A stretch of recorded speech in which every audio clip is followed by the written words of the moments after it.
someone on Extreme Makeover. I was part of the Extreme team a couple years ago, and we had someone who was just a tough weight loss person. So what did we do? What's that? Well, we gave her 100 grams of fiber a day so that she wasn't hungry. That was one secret. But the other thing that we did was we had a little unit called an X-iser unit, and it's spelled X-I-S-E-R, and she would jump on that for a minute every hour. It's like a stair stepper? It's like a little stair stepper. You can go to www.xiser.com and they have it.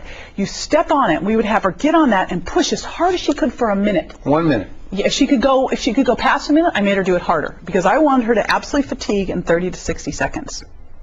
And what that did was it created oxygen debt because she raised something called lactic acid, and that in turn raises growth hormone, and your body has to work to recover back. And so it would raise her metabolism for about an hour. Do you raise your metabolism after you've been walking, you know, that long, slow distance walking? Do you raise your metabolism if you go out walking? No. Not at all, because your body doesn't have to fight to recover that. That was easy for you. There was no overload. So you're convinced. Are there any studies that show that these short bursts of exercise are better than an hour of walking? Yeah. In fact, the latest study, I have two really cool ones. One that showed that 6 minutes of this burst training spread throughout the day was the equivalent of 20 minutes of regular exercise. But a better one than that, that a friend of mine, Dr. Mark Smith, did, where he took people, and we always laugh about it. I said, Mark, have you been overtraining again? Did you work out more than 5 minutes this week? This man is in amazing shape. And he works out maybe 10 minutes a week. He had a group exercise 4 minutes 3 times a week with him.